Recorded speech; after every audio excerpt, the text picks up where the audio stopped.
These long dog days of summer, I mean, we just made it through a heat wave. Mama was parched through this heat wave. I was hitting up Dunkin' every single day, and I will continue to probably for the rest of my days, but especially this summer. Dunkin' is helping everyone stay cool this summer with its lineup of refreshers. These drinks are packed with bold, fruity flavors and served ice cold. It's amazing. Dunkin' refreshers are the perfect afternoon pick-me-up. I like to start my morning with them personally, and then sometimes I go back for a second one because I'm just feeling crazy. They come in a variety of delicious flavors, including fan favorites mango pineapple and strawberry dragon fruit. And then for a limited time, there's black cherry and there's pink pineapple. I'm going to tell you something right now, and it's a bold claim, let me tell you, but I stand behind it. Pink pineapple will change your life. It is so good. It has me feeling like I'm sitting in a pool, resort side, just living, honey. It's so yummy. Try your favorite flavor with green tea, sparkling water, lemonade, or Dunkin's all-new limeade. I haven't tried the limeade yet, but I'm going to. Usually I get my drinks made with green tea and occasionally lemonade, but I do really like the green tea. Or if you don't want to build your own, try one of Dunkin's curated refreshers like the Cherry Lime Ricky or the Ultimate Pink Daydream. The Cherry Lime Ricky, scrumptious. I could drink like 3 of these a day. They're so freaking yummy. Head to Dunkin' today and find your favorite refresher. Dunkin' refreshers contain less than 1% fruit juice. Limited time offer. Chilling crime cases are mysterious, but finding coverage shouldn't be. With the State Farm Personal Price Plan, you have options and can personalize your plan to help create an affordable price so you can get back to cracking all of life's bigger cases. Talk to a State Farm agent today to learn how you can choose to bundle and save with the Personal Price Plan. Like a good neighbor, State Farm is there. Head to statefarm.com to get a quote. Prices are based on rating plans that vary by state. Coverage options are selected by the customer. Availability, amount of discounts and savings, and eligibility vary by state. Hi, Ryan Reynolds here for Mint Mobile. Are you looking for a beach read this summer? May I suggest your big wireless bill? It's got suspense, mystery, a slightly flat, emotional arc, and a shocking twist where you realize you've been overpaying the entire time. Fortunately, though, Mint's story is better. Every plan, $15 a month, even unlimited. That's it. Happy ending, 0 tears. Give it a try at mintmobile.com/save. Upfront payment of $45 for 3 months, $90 for 6 months, or $180 for 12-month plan required. $15 per month equivalent. Taxes and fees extra. Initial plan term only. Greater than 50 gigabytes may slow when network is busy. See terms. Hey, weirdos. I'm Alaina. I'm Ash. And this is Morbid. Yeah, it is.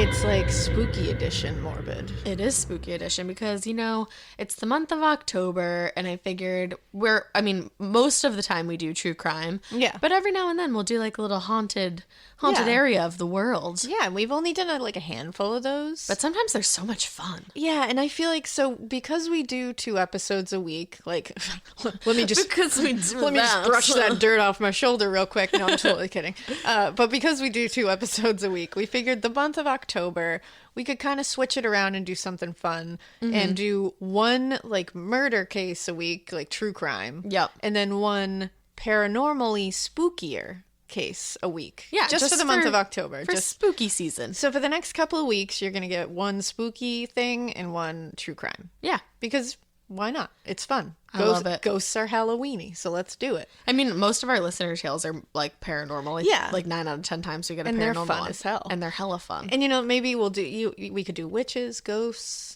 something paranormal. We could do something. So you just look forward to that. Something morbid. Yeah, And then I think this week we also dropped just a random extra episode that was ad free.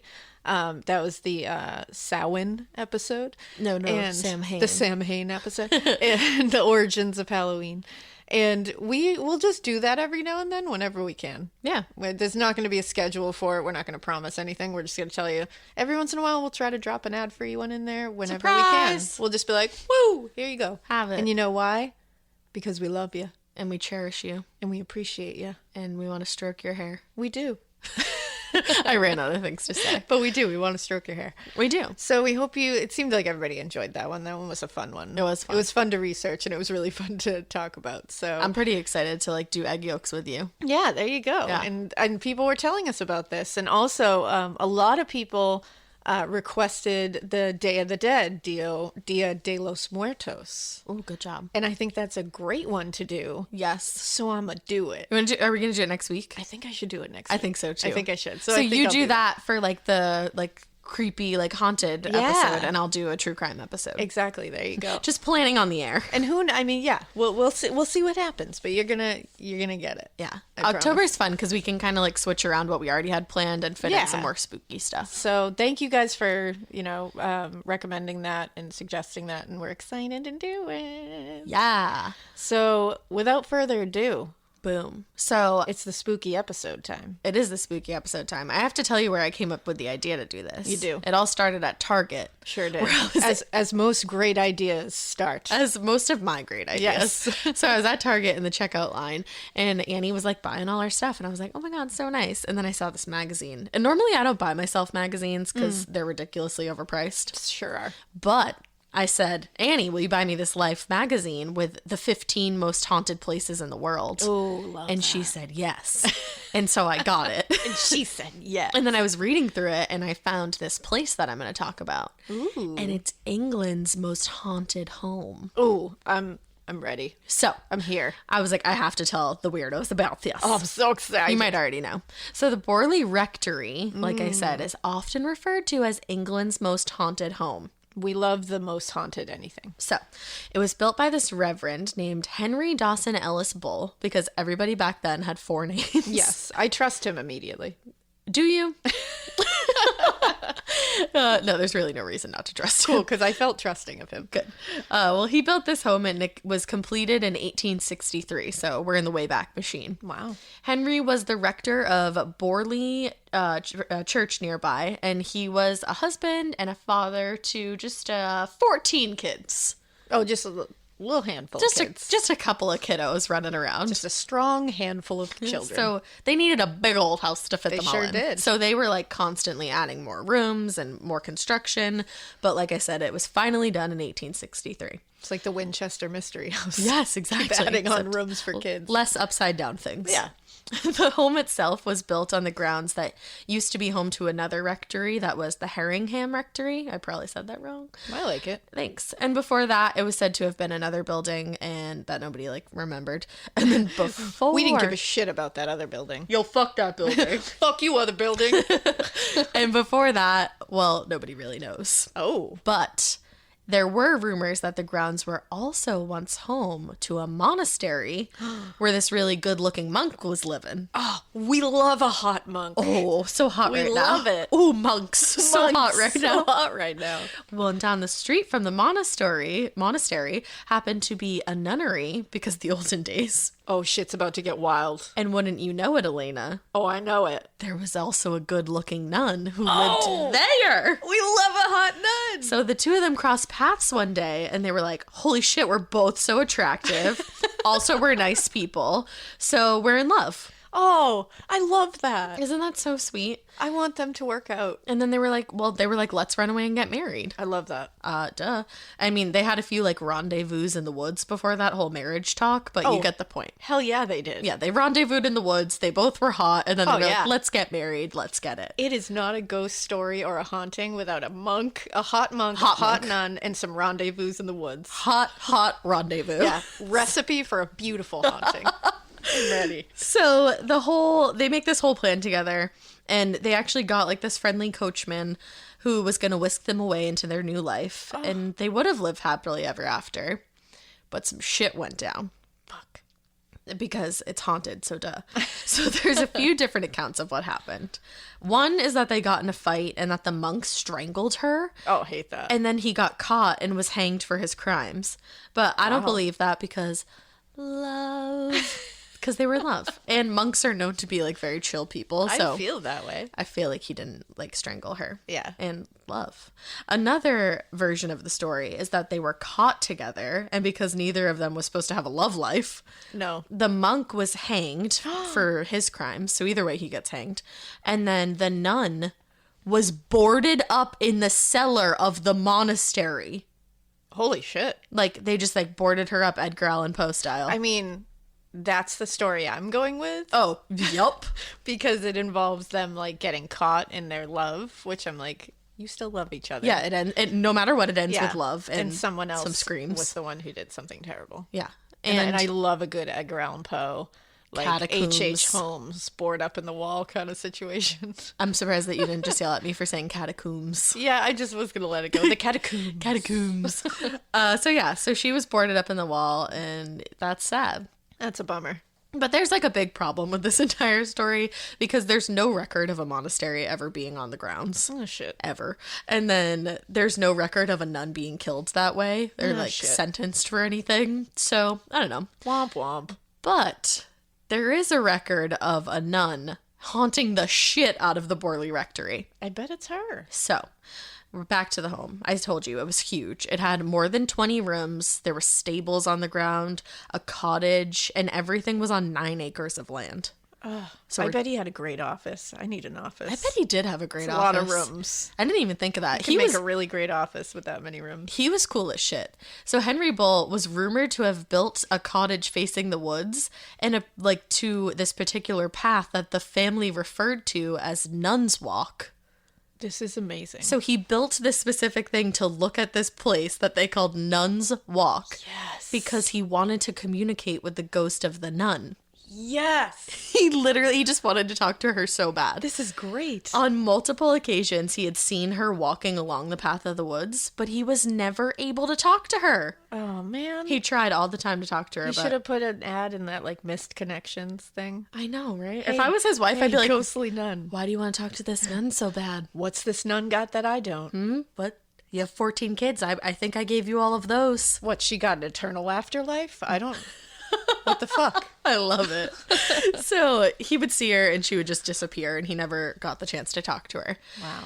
And his 4 daughters saw the nun for the first time when 3 of them were coming home from a party. So Ethel, Mabel, and Frida, I think, were walking up to the house when they saw her, and they thought that she was like a real life alive nun. They're like, oh, a lost nun in the woods. Exactly. But they noticed that she didn't seem to be walking, and she was like kind of floating.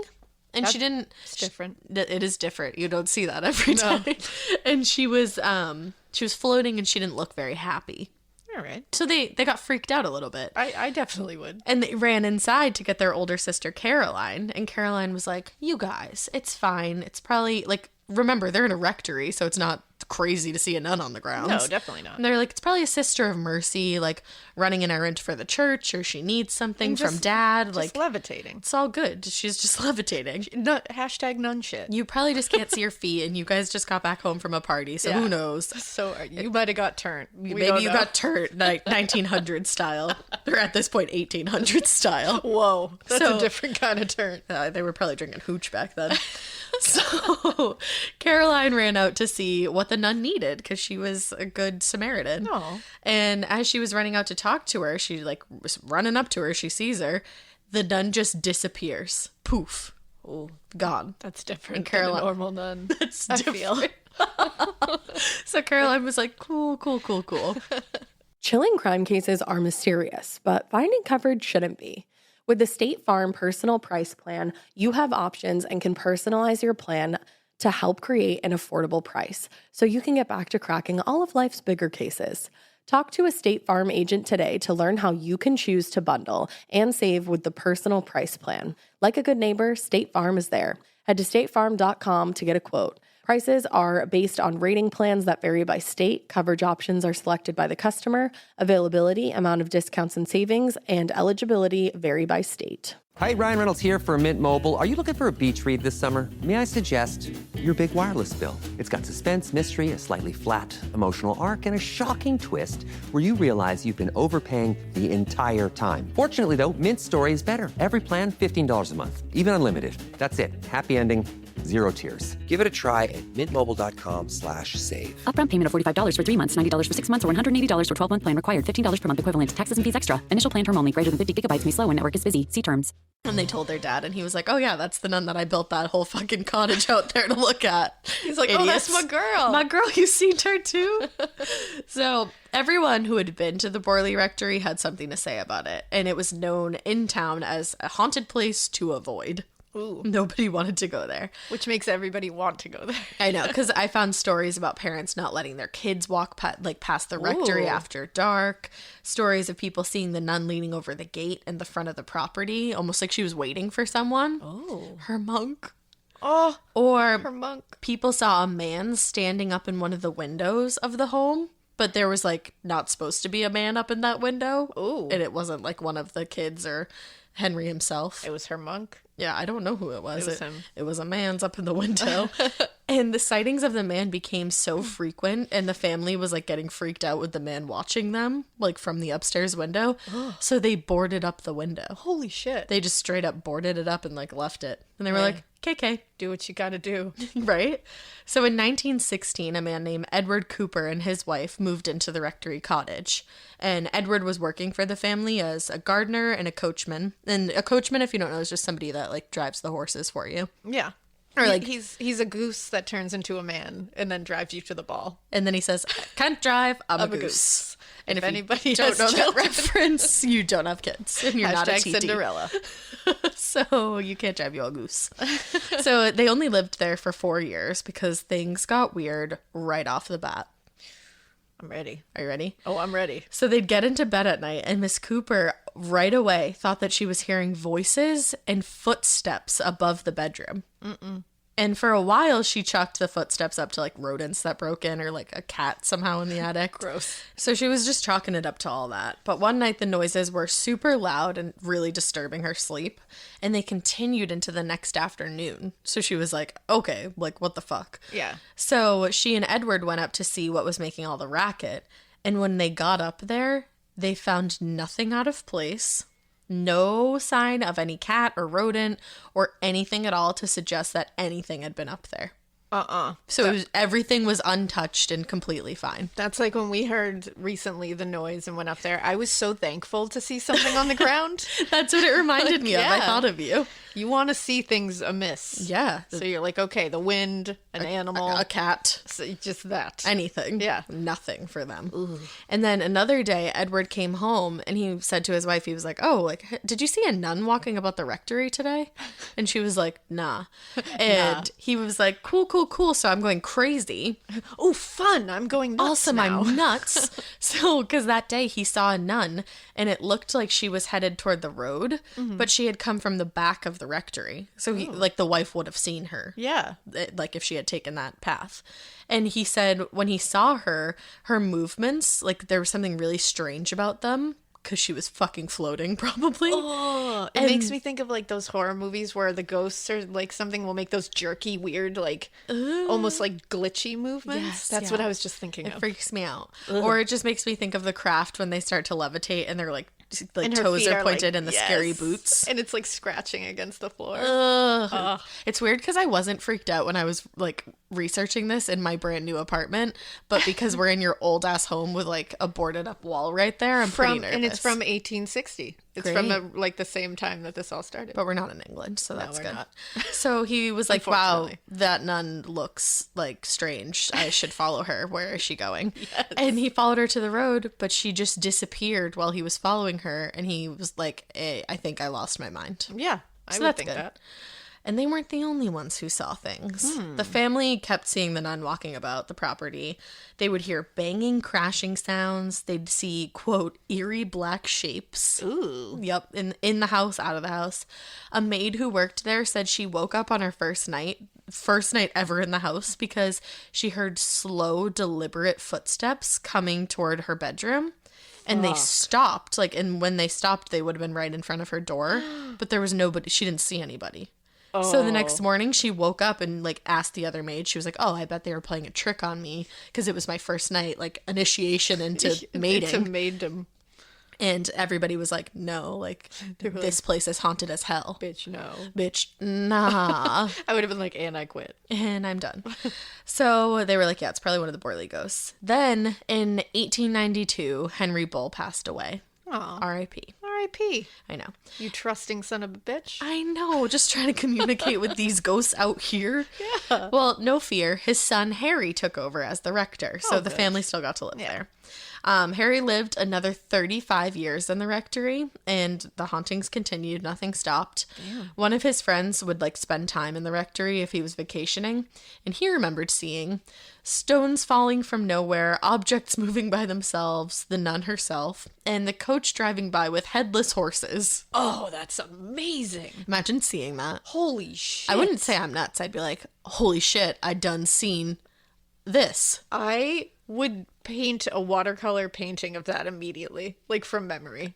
Okay, I would have all right. I would have to have like that for all time. I like our very different reactions. I'd be like, I seen that. And you'd be like, I'm going to paint a watercolor from direct memory of this exact moment. Just so I can hang it on my wall and be like, I saw that shit. I'd just be running around going, I saw it. I saw it. People would be like, yeah, that picture's crazy. I would just like bust out a portable easel and just be like, and just start quickly doing it. I call this headless horses. I call this, I'm going insane and I want to record it. I call this from memory. So, yeah, he lived another 35 years there, and then he passed away because he was old. Yeah. And the rectory was offered to 12 different clergy. Is it clergy or clergymen? Clergy. Clergy. It was offered to 12 different clergymen, and they all took a hard pass. Oh, So yeah. 12 different people were offered this home, like, for free. Like, you can live here because it's a rectory. And they were all like, nah, I'm good. No, thank you. Thank you, though. So the rectory was just empty for 6 months. Oh, an empty rectory. And I don't know why, but I feel like that creeps me out more than all the shit that Yeah. happened when people were there. Because it's just an empty ass rectory. But it's not empty because ghosties. It's full to the brim. Full to the brim. So finally, this other reverend, his name was Guy Eric Smith. He had recently moved to England with his wife, and they were both like an older couple, like not in the best health. Aw. But they were offered the rectory, and they didn't know anything about it, and they didn't believe in ghosts. Uh-oh. And like nobody told them anything about it. Yeah, nobody told them. So he they're was cool. like, let's move in. So, like I said, they were an older couple. Did I tell you they'd been living in India before this? No. So big change. They were living in like a warm climate, and then they moved to this like creepy ass house in England that's haunted as hell. Oh, it sounds so cool. That sounds like the beginning of every single movie ever. It sounds like my ideal. And like I said, neither of them were believers, but I'm pretty sure as soon as they moved in, they became believers. Yeah. Because almost right away, they started hearing voices in the home. She walked by a bedroom one day and she heard the phrase somebody say, Carlos, don't. Oh. Like, don't do that. Oh, fuck. Right? And it was in the blue bedroom. And I guess the blue bedroom is said to be like the most haunted bedroom. I would have been like, please don't, Carlos. Carlos, listen to whoever that was. Listen to that person. And it was just the two of them in the house. Like, it was just them. So nobody else should have been Yeah, there. Carlos wasn't there. No, Carlos was not why. He was there, but he Carlos shouldn't have been there. Yeah. And they'd hear footsteps like the maid did. Again, when it was just them, the sightings of the nun started. And all of that like wrapped around the fact that as soon as they moved in there, everyone in town started telling them how haunted this place was. Oh. That drove them they wrote to the Daily Mirror newspaper asking for help dealing with all this paranormal activity. damn. I know. So, and while Mrs. Smith was cleaning one day, I read a couple of different setups for this. She was either cleaning in the kitchen or the basement, but either way she was cleaning like this cupboard that hadn't been used in a while. Okay. And she found just a casual woman's skull wrapped up in a paper bag. That is rad. It's so funny because telling you this story is just like, you'd be like, yeah, like I want to do that. Yeah, it'd be so cool if I heard that crazy footsteps. And anybody else would be like, ah! She found a woman's skull in a paper bag. So gnarly. So gnarly. Holy shit. So this guy named Harry Price saw their ad in the paper and he wanted to help. Oh, Harry Price. Harry Price, if you don't know, was a parapsychologist and a magician. Fun stuff. Who wanted to help the Smiths, and he also just wanted to investigate the property in general. So he brought this guy who was a reporter, also at the Daily Mirror, Vernon Hall, with him. And Vernon was a writer, but also was just going to act as somebody to like, corroborate all the findings. Yeah. It's like better if 2 people find it than just one. Yeah, Duh. definitely. Duh. So Vernon and Henry decided the first place they wanted to check out was Nun's Walk. Oh, Duh. that would be my first stop. Double duh. Double duh. So they head out to the cottage and they try to spot the nun, or maybe even the light upstairs, like from the where the man is. where the 'cause man it's stands. boarded up, but you could still see the light come through. Like it was still coming so through. creepy. So creepy.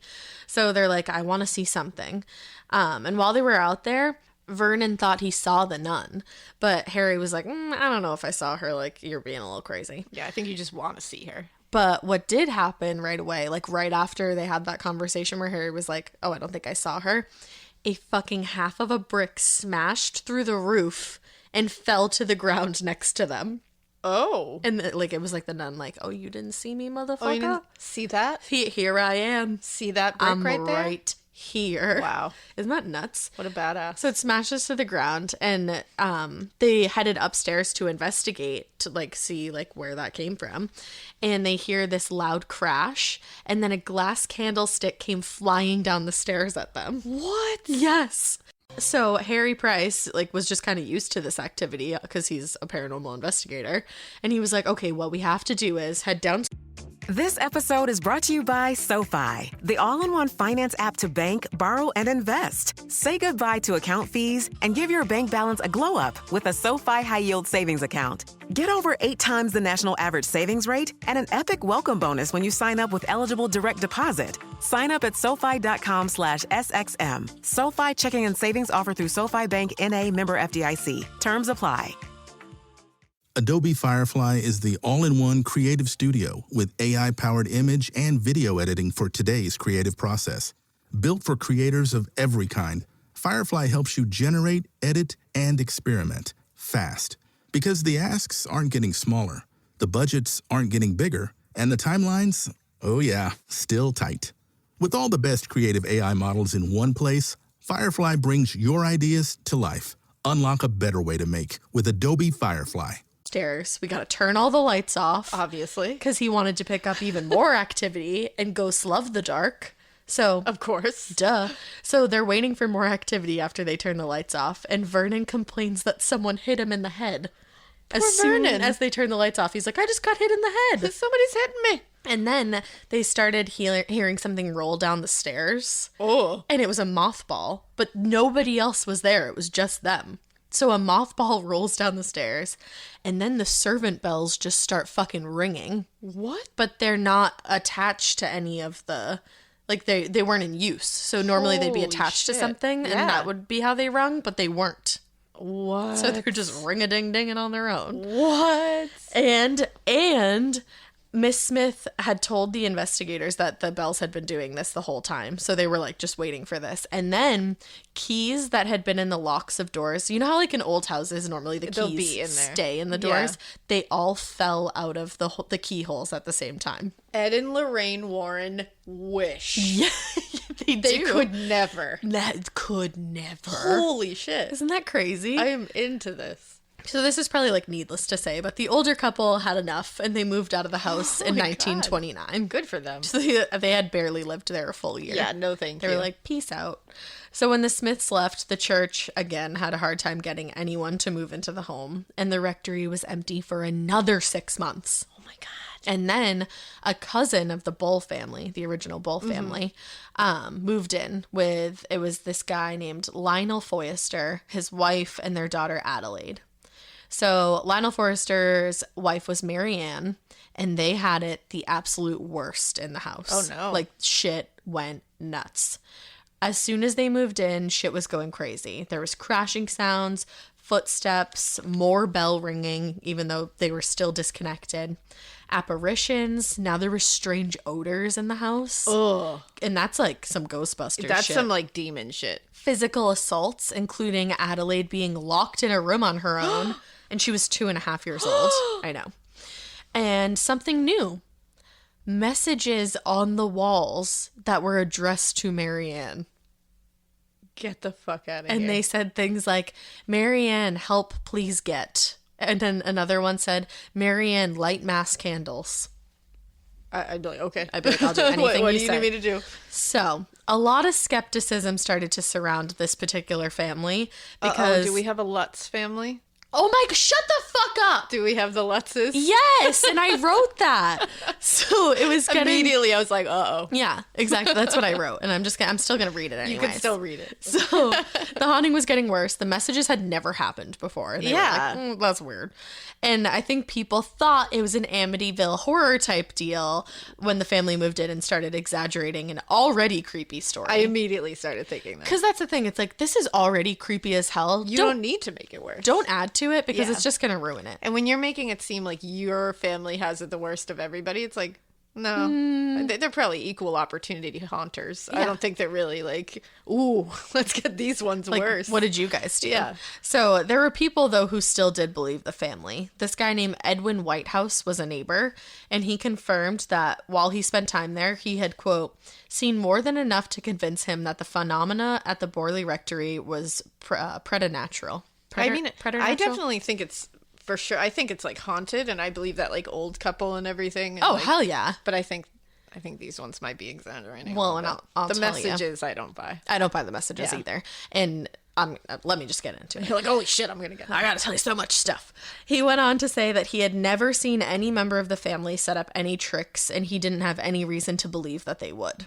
Okay. So Harry Price, remember, he helped out the Smiths, and then he went about his day, life, whatever. He was like, cool. And then he cool. finds out that this new family moved in and everything's getting worse. So he returned. He came in October 1931, and he brought a couple members of his national laboratory with him. Hell yeah. Because he's cool as hell. And after some time investigating, he came to the conclusion that a lot of the new haunts in the home were Marianne's doings. I knew it. And there was later rumors that Marianne was having an affair with a guy named Frank Perlis, and she was creating some of like the craziness in the house as a distraction. Holy shit. Right? What an asshole. I know. So, I mean, Like, she's a true asshole. if she did it, she's an asshole. Yeah. But we don't know. I don't know. I think she We did don't it. know. But I'm blaming you, Marianne. Marianne. She wrote a book about it later. Anyways, Harry Price told Lionel about his findings and that Marianne was probably doing all this shit, or most of this shit, and Lionel was furious. Yeah, I would be. Because, well, he was furious with Harry Price. He He wasn't, was furious with him. because he's like, what do you, like, you're accusing my wife of doing this? Like, Oh, see, yeah. my wife isn't doing anything. So he asked Harry to leave. Hold on. And he wouldn't let him back. And Harry Price was actually really bummed. He wrote to Guy Smith about it and was like, I really just want to go back there. I just want to go back there, man. He said, some curious things have been happening at Borley during the last 12 months. 2 to 3 of us went down a few weeks ago. Bottles were thrown at us, ink mixed with wine, etc., etc. I formed a conclusion as to who I think was doing these things, but of course we had no proof. I should like to go back there again, but the Foysters will not permit it. See, I believe him. I do too. Because he was saying that it was haunted before. He's not denying that it's haunted. Well, and he said to Harry, he was like, I'm sure some of the hauntings going on right now are like the Borley ghosts. Yeah. But the writings on the wall and stuff like that, like the really intense things. yeah. Like, He was like, some of this is Marianne. I know it is. yeah, I would think that too. But he just didn't have a way to prove Yeah. it. So while Harry was bumming that he couldn't get back to the rectory, a ton of stuff was going on. They were doing exorcism ceremonies there. Harry Bull was popping up everywhere. Damn. Harry Bull, like, who, because he had Yeah. died in the house, the original owner. Oh shit! So he just came back and was like, "I'm here too. I'm here too." He would hang out in the remember I told you about the blue bedroom? It was like really Yes. super haunted. He would hang out there, and he would wear his favorite plum colored dressing gown. Hell yes. And then eventually 2 of the sisters that used to live in the house, like the Bull sisters, they went into the seance there, and there was like tapping on the mirrors, and they said it was their brother, and they could tell it was him. oh my god. So the dad haunted the house, and the brother did too, that's who amazing. both died there. I thought that was so cool. Yeah. Keep it in People- the family. Of course, You know? keep the haunt in the family. People were seeing dark figures in the driveway and inside the home like before. The passerby were still freaked out by all the creepy vibes given off by the rectory. And Lionel actually had been keeping a diary of his findings and experiences since day 1. and he kept them until the family moved out of the home. Oh, geez. And he had filled 3 diaries with experiences and like later published them, but he published them as fiction. So I think he like added to some of them. Oh, okay. And like made it like fictionalized. Yeah, he embellished slightly. But Marianne said that Harry Price had asked to read one of the diaries while he was there and like investigating the home, and that he never returned it to the family. Oh. So that's what Marianne says. So we're pointing fingers left and right. There's a lot of shady business going on here. There is, and we're going to get to more shady business at the end. Ooh. So the Foresters were the last family to live in the rectory, and they left in 1935. Okay. When they left, Harry Price wanted to come back and do more investigating at this house. I would. So he rented the home and lived in it for a year. Holy shit. Isn't that so cool? That's badass. So he put an ad out in the local paper and like was asking for recruiters to come like stay too and like write down their experiences. Pick me, I'm the one. Yeah, you would have gone. And once people responded to the ad, he would give them a manual of instructions. And Harry said the reason that he got all the recruiters and gave them the manual of instructions is because he wanted reliable and impartial witnesses. This sounds like House on Haunted Hill. Oh yeah, it does. Like, it You're sounds right. like the basis for that film. Maybe it This was. guy like recruits people to come stay in this house. Shit, I wonder if it was. Yeah, it really does. Well, we'll have to That's find out interesting. after. So he said he just wanted impartial witnesses and like reliable people. Yeah. But a lot of skeptics accused him of putting suggestions into the mind of these people, and that the manual they got was just like a blueprint of what they were supposed to find. I could see people saying that. So I get that. But this guy, Ella Cow, went with Harry to set up like an operations room. Any ghost hunt, you got to set up an operations room. You need a war room. Obviously. Of course. So they go and they're setting everything up. They were like chalking up, like literally like marking up with chalk any like object that could move in the house. Oh, yeah. And they're taking note of anything. And while they're setting up, they heard like 2 loud thumps above them. And that was followed by a couple of short tapping noises, but they couldn't determine where the tapping noises were coming from. Ooh. And then an upstairs door slammed shut, but there was no one in the house and no breeze or open window or anything like that. Oh my. And Alex said that there was absolutely no way Harry could have engineered any of these incidents, and he believed that it was just the haunting at the house. Damn. And that's so creepy. Again, because this is like in the 1930s. It's not like they had like tons of like, technological advances to do That's this the stuff. thing. Like, I believe that now people do that, I'm sure. Oh, for sure. The like shits and giggles. And there was ways to like set certain things up. And he you know, was a but- magician. Yeah, well, that was the thing. When you said magician, I was like, uh-oh. Mm-hmm. And not because there's anything wrong with magicians. No. It's just they know They're how tricky. to. They know how to make an illusion. Exactly. That's kind of their job. I just So, feel like I believe Harry. I feel very strongly that Harry is telling the truth. I do too. It's Actually, in my soul. I don't know. And that's why we did an episode about this. I was telling you before we started. I'm telling the listeners. We love you, and that's why we drink. We do. Hi. And I texted M, and M said that they are a big fan of Harry Price. And Oh, really? They did a whole episode just about Harry Price. I love that because I feel I'm glad. Yeah. Because I was feeling very like I was like I believe him. Literally. Like, I feel- I just stuttered so bad. Literally. I feel like Connected. I Yeah. just feel like he's telling me the truth. M was like, Harry Price is my dude. I trust him. So when you're finished with this episode, go listen to And That's Why We Drink's episode about Harry Price. Do it. I think it's a couple parts, actually. Do it. Back to this little rendition. So from May of 1937 to May of 1938, all the investigators stayed at the Borley Rectory doing table tipping, planchette sessions, seances. Ooh, it sounds like a fucking damn good time. I was gonna say, count me in. And there was this guy named, it was one of the recruiters, Sidney H. Glanville, and he took notes of everybody's experiences the whole year that they were there. And when they were finished, he gifted it to Harry Price. So it was like this book of everybody's experiences. That's incredible. Isn't that so cool? Wow. And during the seances, a nun who had lived on the grounds in the 17th century came through in one of these seances. She said her name was Marie Larry. It looks like Mary Larry. That's not the Mary name. Larry. Marie Larry, we're going to say. Marie Larry, I love that. Yeah. She said that she had traveled to England from France and that she was murdered. Oh. And she asked for prayers to be said for her at Borley Church nearby. Oh. So, the murdered nun That's her. Hello. She's here. Halloween is going to be a little different this year, Alaina. I know, it's really sad and it makes me really sad, but it can still be scary and fun. That's right. You know how that's going to be? How's it going to be? Breaking open one of Hunt a Killer's immersive murder mysteries is the perfect way to spend a spooky night indoors. Hunt a Killer Halloween! Hunt a Killer Halloween. Hunt a Killer is a murder mystery game that feels like an escape room inside of a box.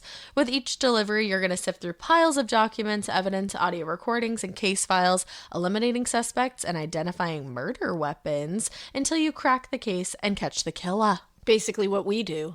Essentially, a morbid podcast episode. Boom. Hunt a Killer is not just about solving a murder. The game creates an ongoing narrative. You'll learn about the backstories for each one of the suspects, their complicated relationships to the victim, get your red string out, and you're going to watch a story unfold right before your very eyes as you complete each episode or box. But don't worry, if you can't bear to wait a month for your next box, hit that expedite button and have the next piece of the mystery sent to you immediately. That's a game changer. Such a game changer. It really is. Everybody works at a different speed. Yeah. You never know when you're going to finish. And having to wait that long, you're like, no, I gotta know. Yeah. If you're Alaina, you're like just sifting through everything right away. You're like, expedite. If you're me, Warp you're like, speed, warp speed. I don't need the next one yet because I'm still confused. But that's just me. Whether you're solo or with family and friends during this time, and you can even join their spoiler-free online community that has over 100,000 members, share theories on there, and help each other out along the way. Hunt a Killer has over 2,000 5-star reviews. It's no wonder why people love them so much. And part of the proceeds for every box goes to the Cold Case Foundation, an organization that is dedicated to helping with real-life cold cases. They're killing it. You and John play together, don't you? We do, and we love it. I know. You never let me play with you. No, we never will. I'm just kidding. I'm just playing like alone because I'm just like, that's fine. I can do it. But I'm just kidding. We'll bring you in. It's one of the most unique boxes that I've ever received. It is. Or like game subscriptions. It's something totally different. It really is. Right now, for just our listeners, you can go to huntakiller.com/morbid and use promo code morbid at checkout for 20% off your first box. Head to huntakiller.com/morbid for 20% off and to show support for our podcast. huntakiller.com/morbid. Sydney also said that he had a planchette that never worked until he brought it to Borley, and that's when it started to work. Ooh. And it was the same planchette. Now, this is fucking crazy. His children, Helen and Roger, were using this particular planchette set on March 27th, 1938. And they were contacted by this spirit through the planchette named Sunnix Amures. Oh. Like, hello. Hello. Like what? Jackpot? Jackpot, honestly. And Sunnix told them that Borley was going to burn down that night at 9 p.m. Oh, so Sunnix is like, get the hell out of there. Exactly. Wow. And Sunnix also said that when everything burnt down, bones would be found in the fire to prove that like something horrible had happened here, and that's why it was so haunted. Can you imagine getting that kind of fucking message? No, I got chills just telling. I'm literally I got chills chilly. reiterating the message. I am chilly willy right now. I am too. It's also very cold in here. It sure is, but I'm there's a chills. ghost. Chills. So no fire happened that night. So maybe like Sunnix, come on. Shit.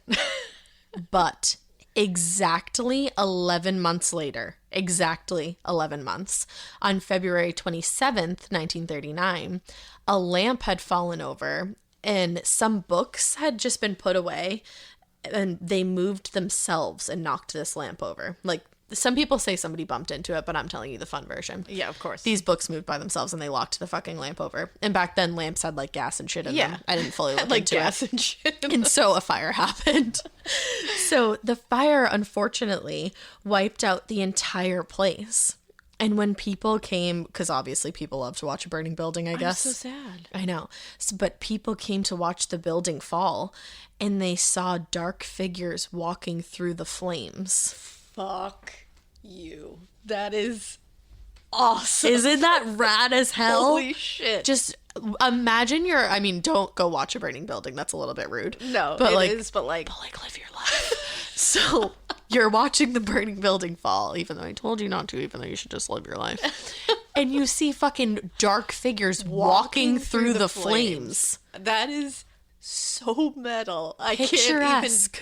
I can't even properly understand it. But it's bumming me out that this place burned down, because I was gonna be like, you know who needs to go to this place? We do. Well, us. But I was also gonna say BuzzFeed Unsolved, Shane and Ryan need to go to this place. I wonder if they have, because you can still go to the grounds. The grounds are still maybe super they have. haunted. I wonder if they have. I'll have to look, Something else is haunted, so let me because I think they would be great for this. I'm getting back into it, because wait until you hear what happened. Sorry, we just keep shouting out other people. Oh no, other creators. I love today. shouting. I'm happy to shout. Today we're like Other Creators Day.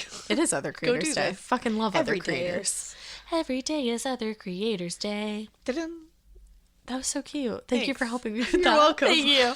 Okay, sorry, we're annoying. So people are seeing like dead people walking in the flames. And even, I mean, this should just prove it even further, because a police constable saw them and asked who else had been in the house there. He's like, people are still in the fucking house. He's like, who are these maniacs just walking through the flames? And the new owner was like, no, like, it's just me. This place is haunted as fuck. Like, that's ghosts. like, those are ghosts. That's ghosts. That is ghosts. That's ghosts right for there. ya, police constable. So after the home burned down, they did indeed find bones underneath the cellar door. Sunnix. Some people, or not, I'm so sorry, not the door, the floor, the cellar floor. Oh, okay, either way. Either way. Some people think that they were the remains of a pig, but they're just like skeptics. No, that's bullshit. We don't have time for skeptics today. Get out of here Get with the that. fuck out of here with your that fucking skepticism. logic. And a surgeon, so I'm going to believe the fucking surgeon. Oh, there you go. Leslie J. Godden believed that she like looked at these fragments, or I didn't look into it, and believed that they were fragments of a young woman's skull and her jawbone. Oh, that should tell you. And Leslie said the woman was younger than 30, and when the woman died, it may have been from a tooth infection that spread to the bone. Oh. Because the bone, you could like tell that it had been infected. Oh, shit. And remember, the nun didn't look very happy when she was walking around. No. So maybe it's because she had a hella infected tooth bone. Dude, a toothache is no joke. Right. It's- And then when that gets to your jaw and infects your bone, can you imagine? Oh, yeah. Abscesses and stuff? That's no joke. Lots of pain. Shit can kill you. So, I don't know.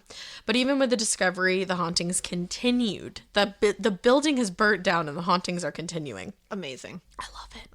The property itself wasn't demolished until 1944. Wow. Yeah. Before that, people would walk by the property or just straight through it. Hell yeah. One man who walked through the property said that a stick elevated from the ground in front of him and shook quickly in front of him, almost like somebody was like, no, no, no. No. Like, this is what I'm picturing. You stay back. And then it stopped and then did one more slow wag back and forth, like, like that's how I'm trying to get you to picture it. And then it just fell to the ground. I really picture that as a ghost being like, no. And then the guy didn't leave, so he was like, leave now. Exactly. I said it And I bet like he this. left would after leave that. after that. And he said that he had been super hot before that, like it was warm. Yeah. And when that happened, he got like freezing cold. So hello. I'm saying. I mean, if the sticks don't just float in front of you and like say, No. Or, And then this other guy, he was a sergeant stationed nearby, and he was walking home one night, and he had to walk past Borley to get home, which, like, fuck that. And he heard horses and a coach in the distance. Like, he heard, like, the wheels and everything and the horses neighing and getting ready. oh my God, it's like the Headless Horseman. It is. And he heard it in the distance, and then he said it got louder and louder, so he stopped waiting for something to pass by. And it did pass by, and he heard it, but he didn't see anything. He just knew that it had passed by because, like... Because it felt like it was right there. Right. And Whoa. then he didn't see anything except a little light. All he saw was a light. That's it. I want this so bad. I want it so bad. I want this experience. So fucking cool. I love it so much. And then there was this other guy. This one's kind of boring, but he said that like his lantern wasn't working like at all. And then when he brought it to Borley, it started working. Oh, shit. Like it worked there, and then he took it home and it didn't work anymore. Oh. Whatever. They gave him like shitty batteries for a minute. Yeah, I guess so. Shitty metaphysical batteries, and then we're like, we're taking those back now. So then when the remains were to be demolished, they were demolished, That bums unfortunately. me out. I know. So a Life magazine photographer went out while they were right before they were going to be demolished. His name was David Sherman. I'm Googling this. Well, I should have brought the magazine to show you. My magazine. My magazine. And he took a now famous picture he's he's far back and it's like the whole property, and you can see in the doorway a fucking brick levitating. Get the fuck out. And it's not like attached to anything. And he said it levitated in the air for a few minutes and then fell down. Stop it. Is that not the coolest thing ever? I'm looking it up. So now that Borley Church is like still around, I guess. And the church is said to have had even more hauntings since the property, the rectory, was demolished because the ghosts all just moved over there. I was going to say, you got to go somewhere. This photo, I know. We'll post it. Don't worry, we're going to post it. Ooh, I got chills. Oh my goodness. I know. And so now people go to the Borley Church all the time and they'll like camp out there, especially on Halloween and stuff. And they try to get EVPs. And I guess this one guy camped out there on Halloween night and he heard scratching on his tent. And he just like got super freaked out and like pulled a me and just ran the fuck out of his tent. He was like, I'm out. He did what you did at the Lizzie Borden house. He was like, nope. Yeah, except you made me stay. I didn't run out of there. I wanted to. You wanted to. I wanted to get the fuck out of there. But so he said as he was running out of the tent, he saw these two shadowy but white figures. And he was like freaked the fuck out. And he said they were emotionless. Like they emotionless. And just like stared at him. They're just very apathetic. They were just like, unscathed by his panicked state. Don't care. And then he just like left his tent there. And then the next day he went back to get it and it was covered in red stains. What? Isn't that so weird? That's amazing. It's incredible. Oh, I love this. And then Harry Price himself, I told you, he went under a lot of scrutiny surrounding this specific haunting at the Borley Rectory. This journalist, who sounds like a douchebag, Charles Sutton, said that Henry created poltergeist effects by throwing stones in the dark. I'm like, I don't believe it. What about everything else that happened? I believe Harry. And then William H. Salter, who sounded salty, was the president of the Society for Physical Research. He launched an investigation into Harry Price's working methods and found that Harry was willfully deceptive. Now, whatever, because I think personally that everybody was just jealous that they didn't get Harry's findings. All right. I want to believe Harry. I do too. But like the science part of my brain is like ding ding ding ding. My brain has no science part. So my brain is like, I'm trying to muffle it right now. My brain is just screaming spooky, scary skeletons are the findings of Harry Price. There you go. There you go. So he ended up writing a book, Harry, called The Most Haunted House in England. Ooh, I want to read it. I read some of it. It was really good.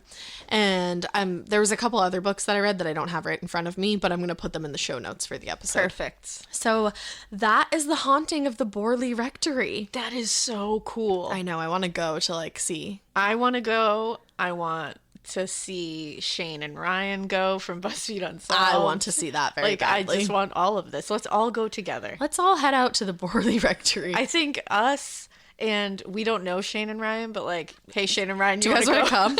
And Em and Christine need to go. Yes, 100%. I think I've just made this happen, guys. I'm really excited about it. So once Rona is out of here, and we have a lot to do. Other places, then we are doing it. Haunted road trip, baby. We got to do it. That was so fun. Right?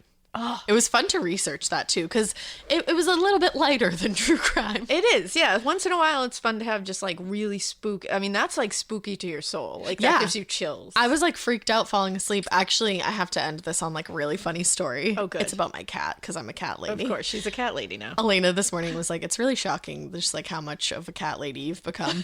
But I feel like we have a lot of fellow cat people. We definitely do. So I had researched this like for a few nights in a row, and the first night I was like really freaked out because when you just find something, you're like, holy shit, I'm so scared. Yeah. So I woke up at 3:00 in the morning, and Franklin was on my chest just like sleeping because he sleeps on me. And I went back to sleep, but I didn't, kind of thing. Mm-hmm. And I saw this shadow in my bedroom. And so I woke up and I went, and Franklin fucking flew off of me. Oh, I scared the shit out of him. And he flew Franklin. all the way from my bedroom to the living room. I just ran the fuck out of there. He's such a distinguished man. And Annie just didn't even move. He was like, I'm not into this. He was like, fuck you, mother. So yeah, I scared my cat because of this. Oh, that's funny. But yeah, so anyways, we're going to post some of these fun pictures, especially the Famous Life magazine the floating picture. brick. Yeah, it's what drew me into the story in general. One. It's That's so a really cool one. So yeah, you can see those pictures if you follow us on Instagram at Morbid Podcast. Hit us up on Twitter at A Morbid Podcast. Send us a Gmail, morbidpodcast@gmail.com. And like I said last time, if you don't have a Halloween costume, you could go as a Morbid Podcast listener if you go to shop.morbidpodcast.com and check out and buy some of our cool dope ass merch. Do it. We hope you keep listening, and we hope you keep it weird. But not so weird that you move into a Borley Rectory because it's haunted as fuck, but do keep it so weird that you build a whole fucking building just to see a nun walking down the street singing do up diddy diddy dum diddy do. And then don't keep it so weird that you die in the house and you wear your favorite purple robe forever. And don't keep it so weird that you're Marianne just writing things on the wall, because I don't believe that anybody actually wrote things on the wall. And keep it as weird as Harry Price, because no matter what you say, I don't believe you that he faked it. Bye. Bye.